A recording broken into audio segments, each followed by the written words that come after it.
And then at this point, the show's pretty much up, right? So they cut 130 of 150 of us, sent them home to come back later to watch the show and then work it out. So anyways, there's 20 of us, me and my buddy Ben, who got me the job, and like 18 others, right? And there's a roadie on the stage, at the back end of the stage, which is upstage, and two on the floor, right? And the guy on the stage says, okay, any of you guys have a drum set and play in a band? No one says nothing. Any of you guys ever play in a band? Nothing, right? Crickets again. Any of you guys have a drum set? Ever have a drum set? Anytime. Nobody says a word, right? And then he says a couple more, and then finally says, any of you guys take drums in band class in elementary or high school even? My buddy Ben said, well, Ross took drums in band class in his last 2 years in elementary school and his through high school. And he knew that because I told him this, right? That's the only experience I ever had with drums. So I never owned a drum set because my dad wouldn't buy me one for 100 reasons. But anyways, so he said, well, Ross, get up here. You're our new drum tech for KISS. I'm like, all right. So I get up on stage there, and he gives me 3 or 4 pieces of photocopy pictures of the drum set, Peter Chris's drum set. And then he shows me the marker tape on Peter's stage, and then he says, I'll leave you with this. Have a good time, right? And I'm like, what the? Okay. I have set up a drum set in high school. I've changed it, whatever it happened. But I was not a great drum. Back then I was. I could read and write fluently drum notes, but not anymore, right? Now I'm in my 30s, right? Early 30s, remember, 32, 33. So anyways, he leaves me alone. I take my time, I set it up, and I must have been done okay because he says, hey, well, now you've done this, we'd like to do the sound check, the pre-sound check before the band.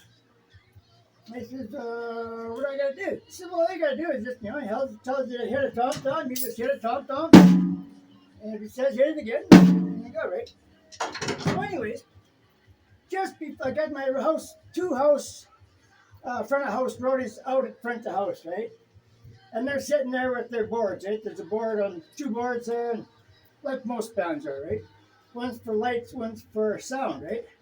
Sometimes they're both for sound, and then the lights are over beside the stage sometimes on stage left, which would be the right-hand side of the stage.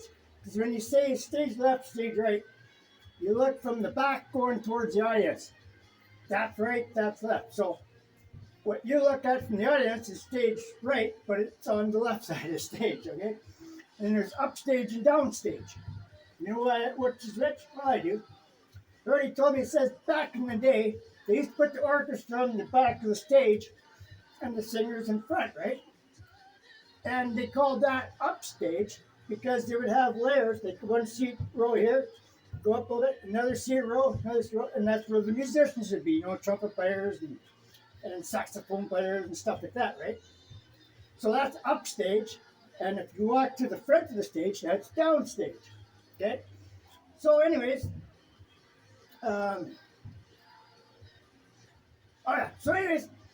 he says, okay, you ready to do sound check? I'm yeah, we can do that. So I got the 2 roadies out there in front of the house looking at me, and I'm holding my sticks like this, totally upside down. And I made sure they saw that, right? There's also 2 other roadies just hanging out there, kind of wasting time, right? So anyways, I'm sitting there like this, and I say, okay, before we start, I'm going to show you a really cool drumstick trick that you're going to like, right? But if you see me doing anything wrong with the sound check or this or that or anything, please tell me right away, because for obvious reasons, maybe I might do something wrong. So, my first time. So I'm holding like this, and I'm making sure they see them upside down, right? So one of them says, hey, Ross, you're holding your sticks wrong.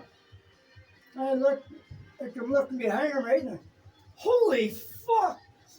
So all 4 of these guys, they turn their whole body and everything around. They're looking. As they look, I went, yes.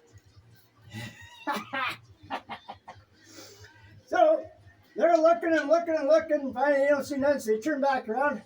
And I said, did you see that? It's pretty cool, eh? And they're like, no, I didn't see anything. Oh, okay. Anyways, what were you asking me before there? And I'm holding my sticks, right? And he's looking at me like, you mother trucker. He knew what I did. I was playing around. So anyways, that's my stick trick prank. Say you're in a music store, right? Go up to the guy and say, listen, man, I'm only here for a minute.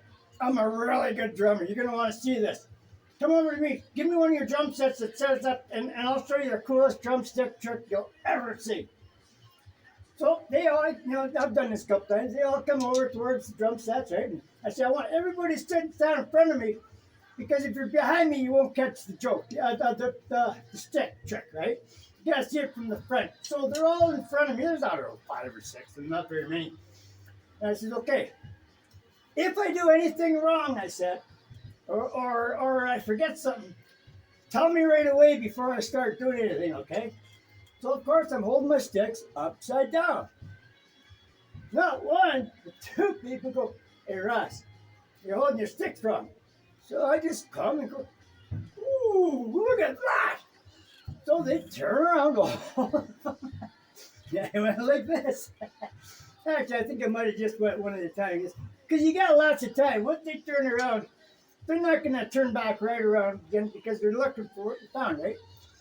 And after maybe 2 seconds, they do the old turn around again. And I go, did you see that? Wasn't that awesome? And they're like, no, we didn't see that. But now, I'm holding my stick straight. I said, so what was that you were going to say to me, bud? And that's when the people start laughing. Because they know I flipped the sticks, right? But I only flipped the sticks because I wanted to make smiles. I'm into smiles. I'm into happiness, right? So with that said, that's the stick trick.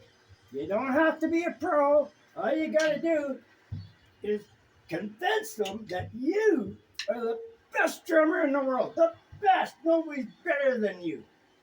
Type of thing. And once you got those people in front of the drum set, they have to be in front. You can't have them behind you. So when they turn right around that way to find out what you're going, holy shit, dude, that's when you flip your sticks, right? So you can even go like this that slow because it takes them that long, right? Because they're going to look, and then they turn around like, whoa, and that's when you say, whoa, you didn't see that? Oh, shit, okay. Hey, anyways, what were you saying there, bud? And while you're holding your sticks like this, they got no choice but to smile because they just pranked them.